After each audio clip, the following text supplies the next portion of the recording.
할렐루야. 오늘은 6월 셋째 주일입니다. 지난주에 우리나라에는 큰 일들이 있었습니다.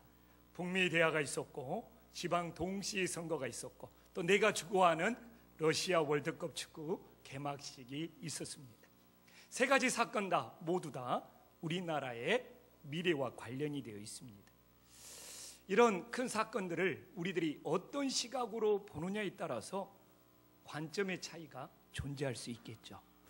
북미 대화의 결과, 지방선거의 결과, 또 한국 월드컵의 결과를 예상하면서 희망적으로 보는 시각들이 있을 거고 비관적으로 보는 시각으로 나누어질 수 있습니다. 물론 한 사람이 북미 대화나 지방선거나 월드컵 축구의 예상을 각자 다른 시각으로도 볼 수 있는 것이죠.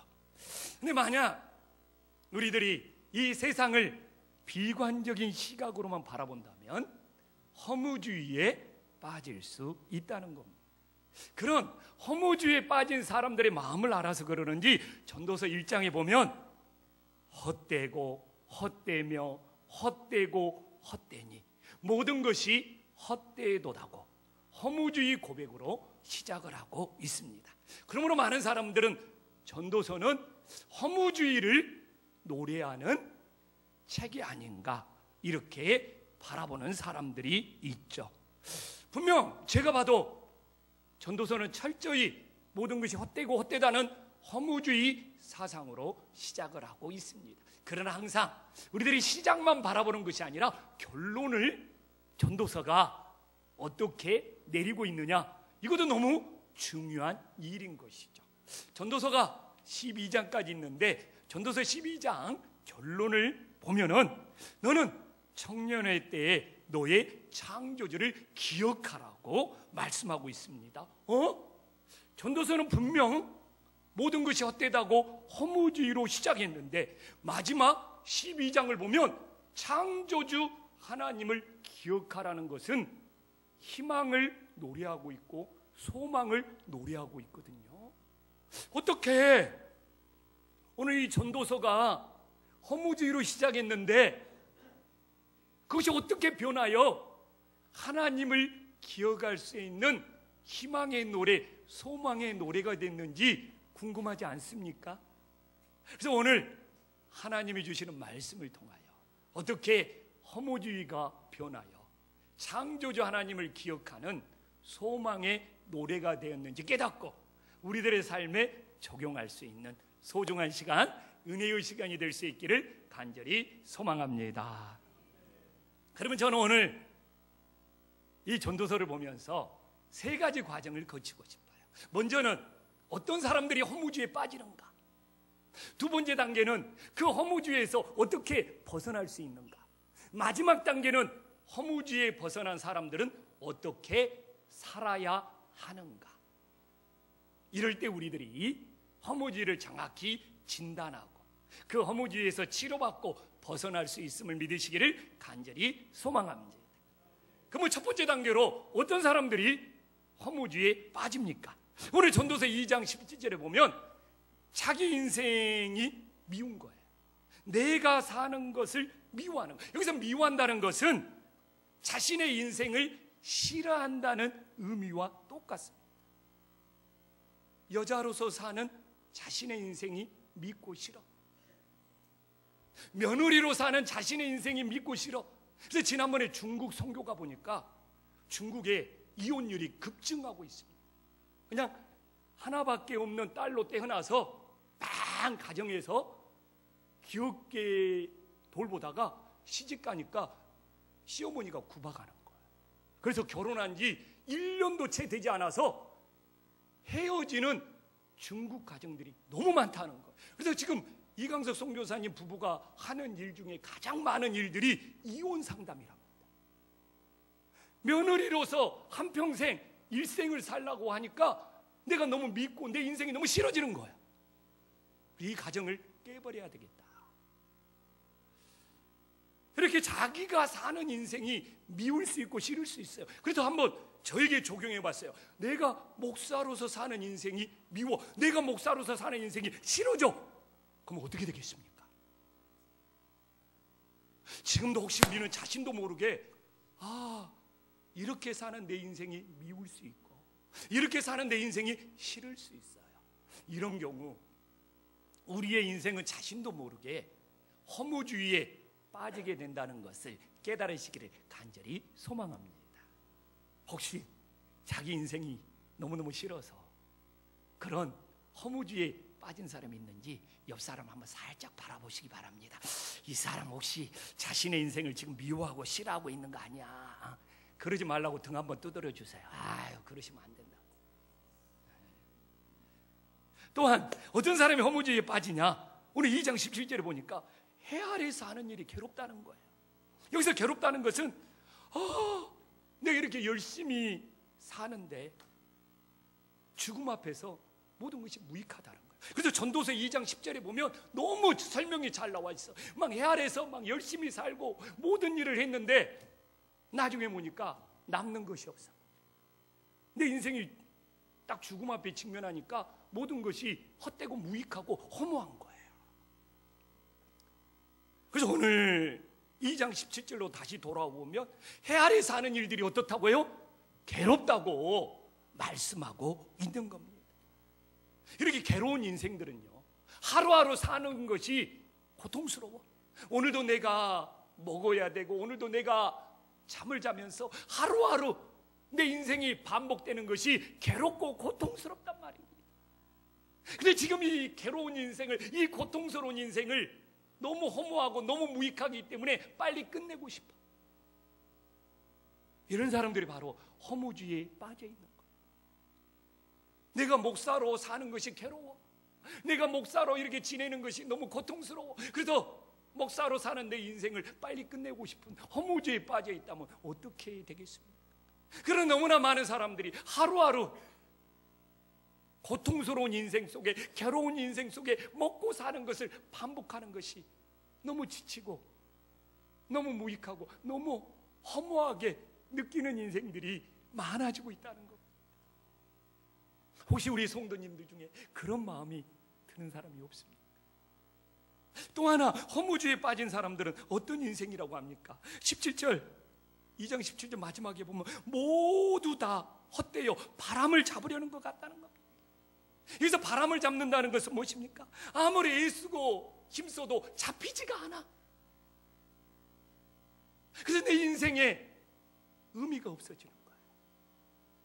내 인생에 가치가 없어지는 거예요. 왜? 뭔가 사업을 해서 뭔가를 잡아보고 싶은데 바람처럼 잡히지가 않는 거예요. 내 자녀들을 좀 잘 키워보고 싶은데 이놈의 자녀가 우리들이 원하는 대로 잡힙니까? 바람처럼 잡히지가 않는 거예요.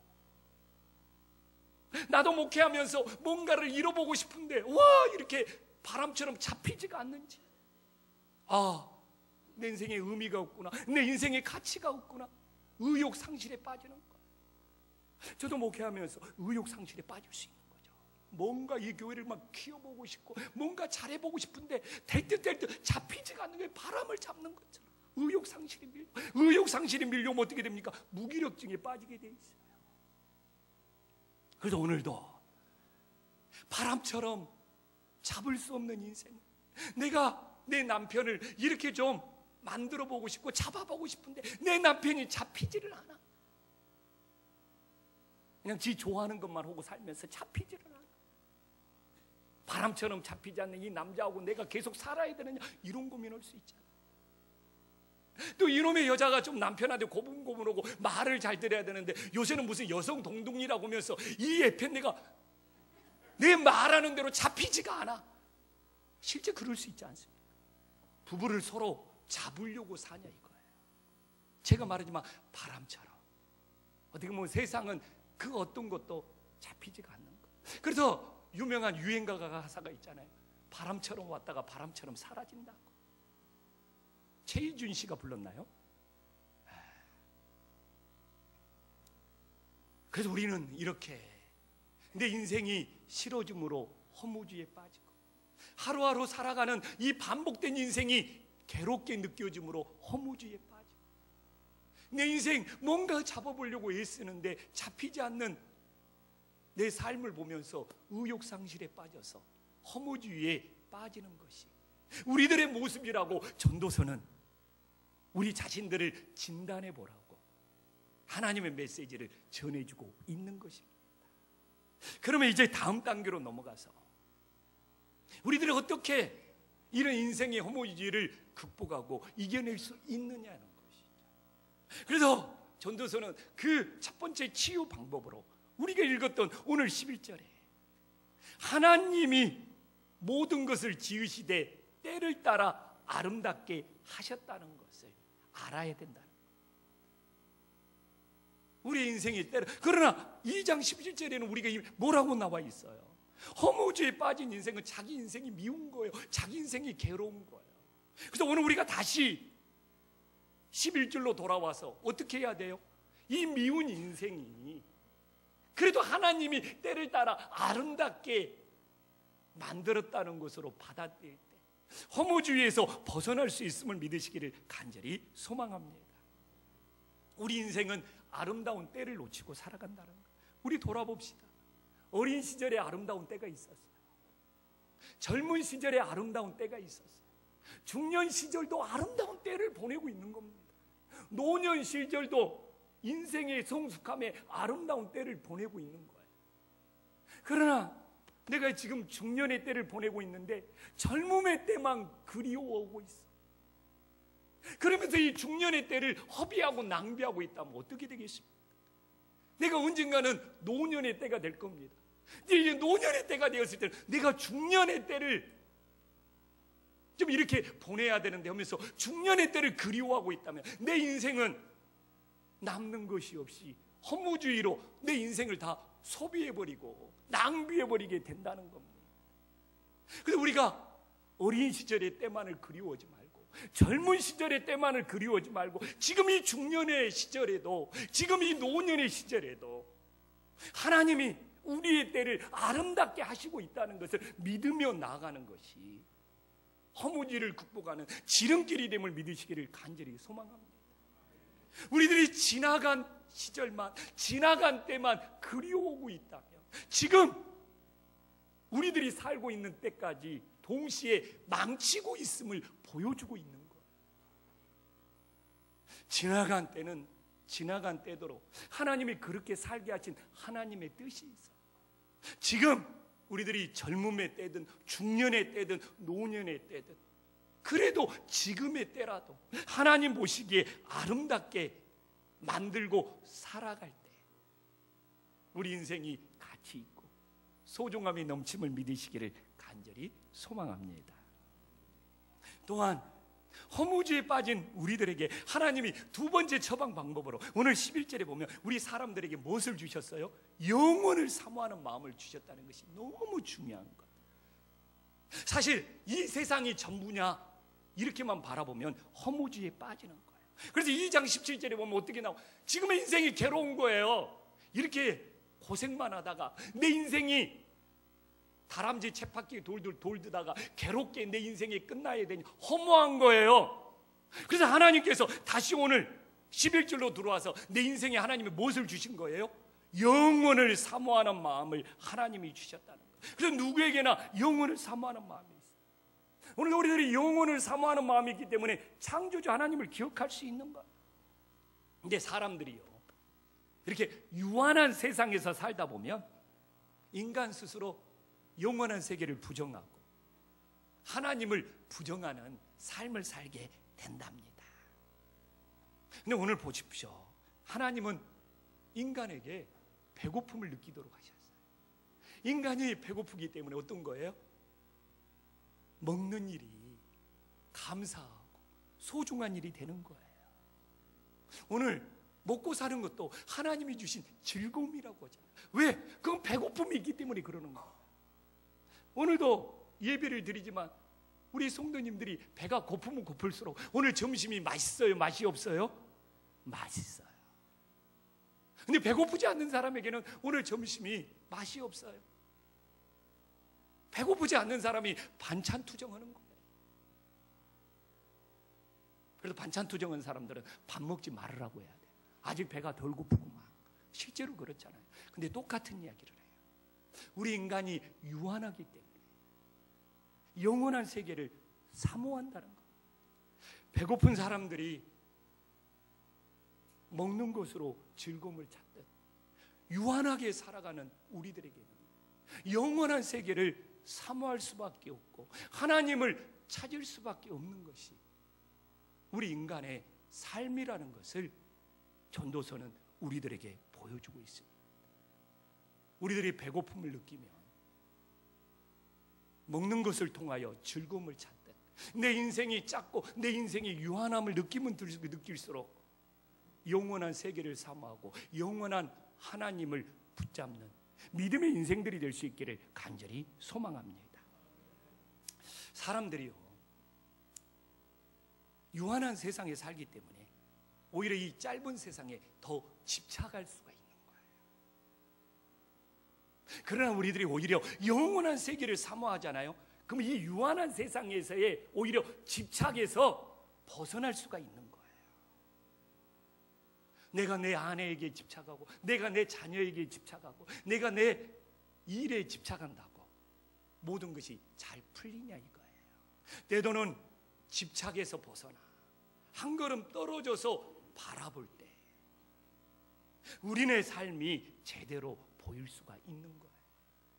그러나 영원한 하나님 나라를 모르면 모를수록 이 세상에 우리의 얽매인 것에 더 집착하고 더 집착하여 숨막히는 헐떡거리며 살아갈 수 있는 인생이 될 수밖에 없는 거예요. 때로는 우리는 이 땅에서 나그네의 삶, 순례자의 삶을 살기에 이 세상의 집착에서 벗어나 영원한 세계를 바라봄으로 우리들이 숨 쉴 수 있고 영적인 자유함을 찾을 수 있는 믿음의 자녀들이 될 수 있기를 간절히 소망합니다. 또한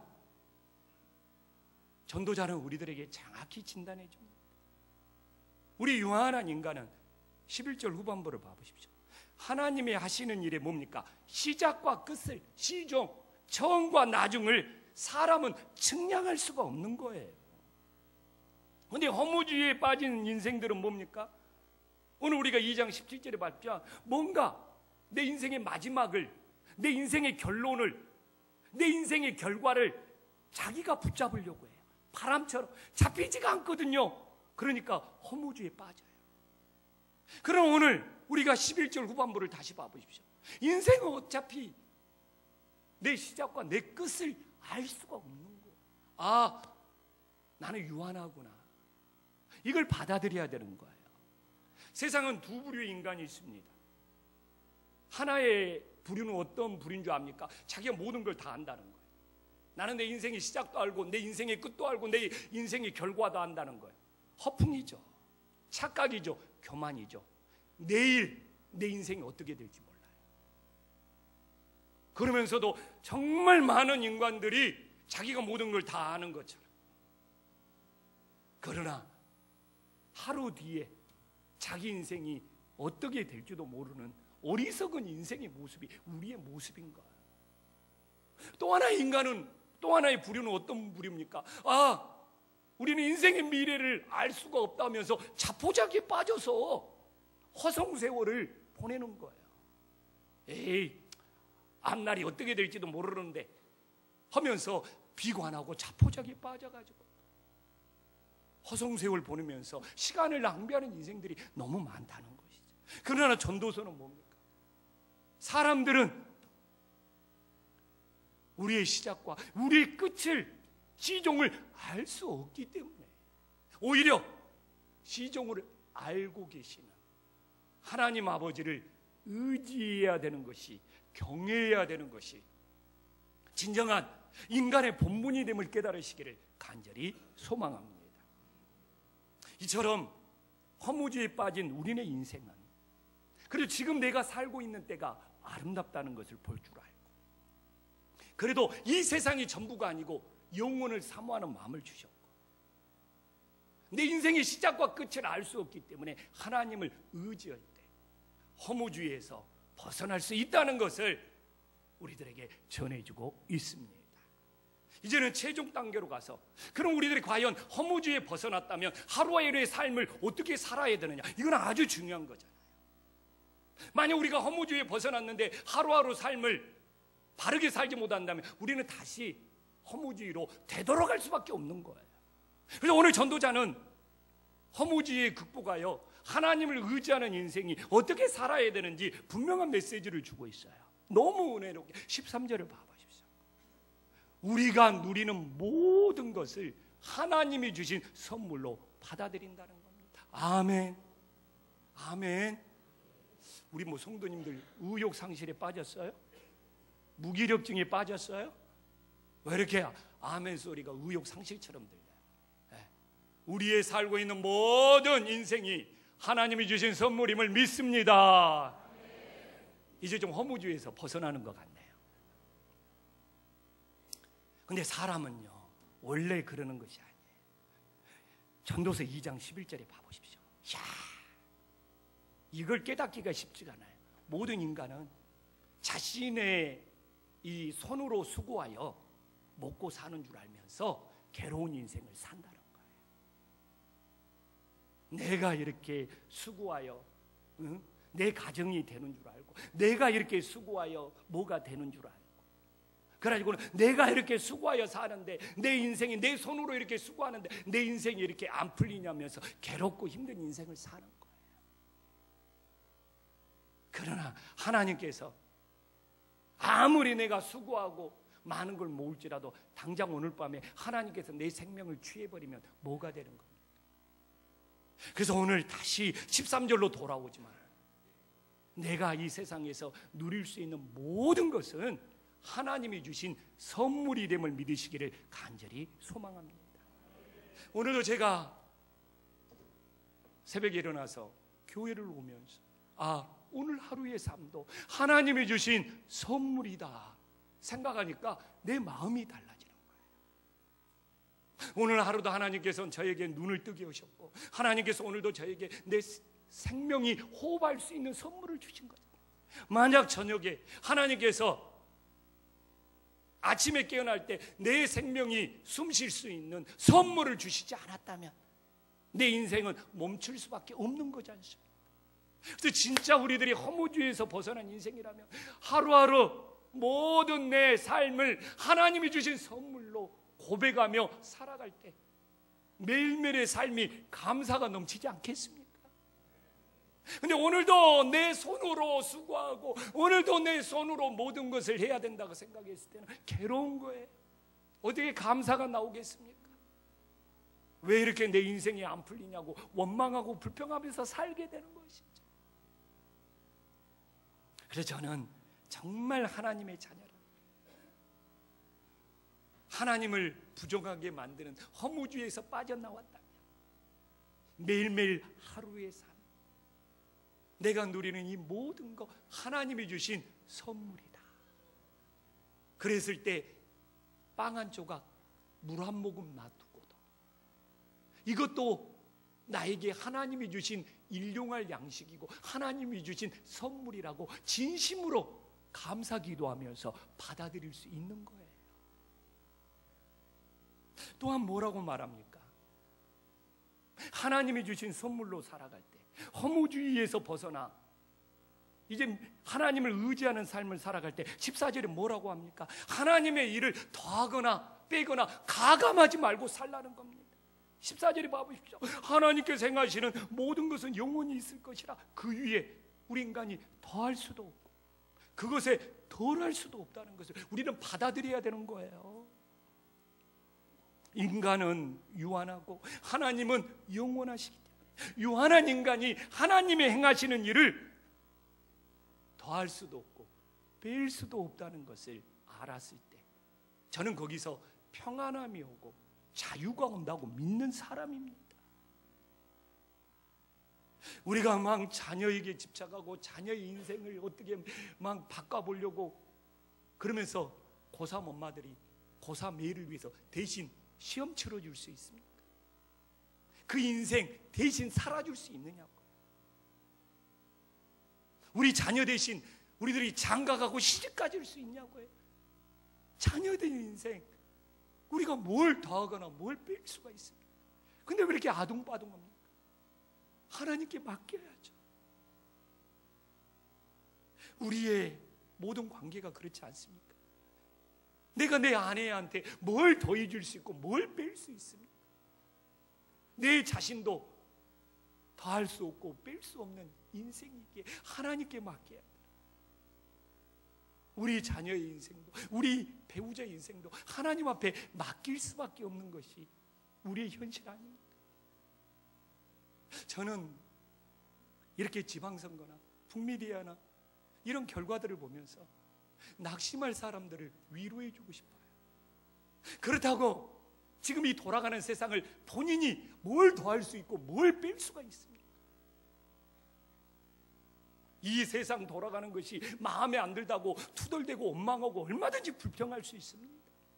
위로해 주고 싶어요. 그렇다고 이 시대의 흐름 속에 뭘 더할 수 있고 본인이 뭘 뺄 수가 있는 거예요. 그래도 이 역사 속에 하나님의 선한 인도하심이 있을 줄 믿고 겸손히 주님이 하시는 것을 바라보는 것이 하나님을 따르는 인생이 되는 것이죠. 제가 한 주 동안 제일 은혜 받는 것이 뭔지 압니까? 역대상 28장 19절 말씀. 역대상 28장 19절 말씀 한 목소리로 한번 읽어보겠습니다. 시작.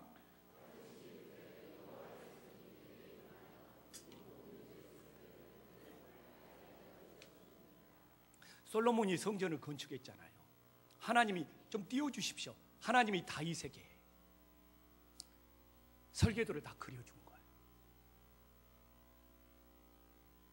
하나님이 솔로몬 성전의 설계도는 이렇다고 하나님이 일일이 다 그려준 거예요. 나는 왜 이렇게 한 주 동안 이 말씀이 은혜가 되는지. 그래, 내가 내 인생의 설계도를 그리는 것이 아니라 하나님이 내 인생의 설계도를 그려줘야 된다. 우리 감리하는 우리 감리팀장으로 있는 우리 이장로님 보지만 설계도가 그려졌으면 건축자들이 그걸 더할 수 있고 뺄 수 있습니까? 이장로님 그랬다가 큰일 나죠. 준공이 안 떨어집니다. 지금은 더 철저하잖아요. 한번 설계도가 그려졌으면 그걸 건축 오는 사람이 마음에 안 들다고 더할 수 있습니까? 뺄 수 있습니까? 절차를 밟아서 설계도를 변경하기 이전에는 더하거나 뺄 수가 없는 것입니다. 그래서 저는 한 주간 동안 하나님이 다윗에게 솔로몬이 지을 성전의 모든 설계도를 그려줬다는 것이 너무 은혜가 되는 거예요. 우리는 믿어야 합니다.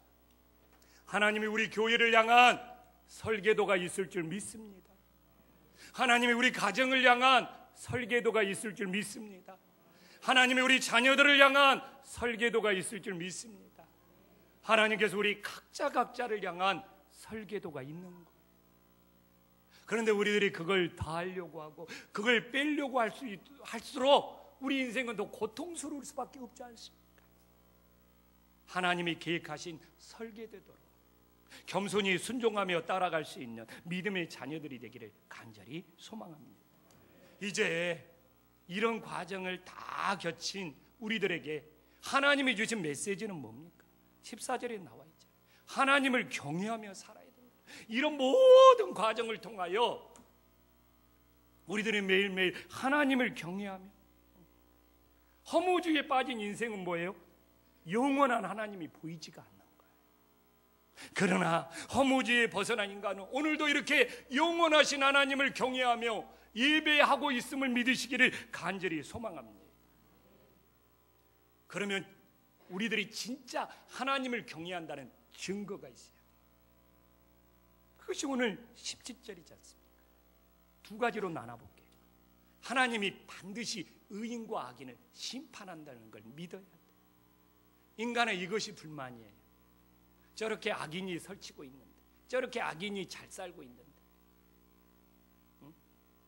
이게 우리 인생의 고통과 괴로움이 될 수 있어요. 저도 젊은 시절은 왜 세상이 이 모양 이 꼴이냐, 왜 악인들이 출세하고 왜 악인들이 잘 되냐고 속상한 적이 많았습니다. 그러나 제가 얼마나 살았는지 모르지만 그래도 인생이 50이 넘어보니까 그래도 하나님께서는 의인과 악인을 심판하고 계시구나. 이걸 받아들이게 돼요. 아마 내 인생이 60이 되고 70이 되면 그래도 여기까지 살아보니까 젊은 시절에 왜 하나님께서 이렇게 악인을 방치하고 내버려 두냐고 억울하고 속상했던 내 인생 속에서 그래도 50이 지나고 60이 지나고 70이 지나니까 그래도 하나님께서 의인과 악인을 심판하고 계셔. 지금 내 눈에는 안 보일지라도 반드시 하나님께서 의인과 악인을 심판하며 믿으며 살아갈 수 있기를 간절히 소망합니다. 이것이 허무주의를 이기는 증거예요. 하나님을 경외하는 증거고. 또 하나는 뭡니까? 참 중요해요. 17절 후반부 봐보십시오. 또 하나는 우리가 모든 소망하는 일, 모든 행사, 하나님의 때가 있음을 믿어야 한다고 그러잖아요. 저도 내가 간절히 소망하는 기도가 있어요. 지금 당장 응답되었으면 좋겠어요. 그러나 하나님의 때가 있다고 그러잖아요. 오늘도 김포한신교회 이런 행사가 일어났으면 좋겠어요. 근데 뭐라고 합니까? 하나님의 때가 있다고 그러죠. 우리 인생은 조급해질 수 있어요. 내가 소망하는 거 당장 이루어지고 내 행사가 당장 이루어져야 되는데 안 되니까 속상하고 하나님 앞에 투덜댈 수 있어요. 근데 오늘 뭐라고 말하고 있습니까? 하나님의 때가 있다. 여기서 소망이라는 것은 너무너무 이루어지기를 간절히 바라는 거. 여기서 행사라는 것은 좀 하나님의 역사가 나타나기를 원하는 거. 근데 당장 내가 원하는 때가 아니라 하나님의 때, 하나님이 하시고자 하는 때가 있다고 하는데 어떻게 해야 합니까? 하나님이 원하시는 때에 이루어질 줄 믿고 인내하며 기도하는 것이 진정한 믿음이 됨을 믿으시기를 간절히 소망합니다. 기도하겠습니다.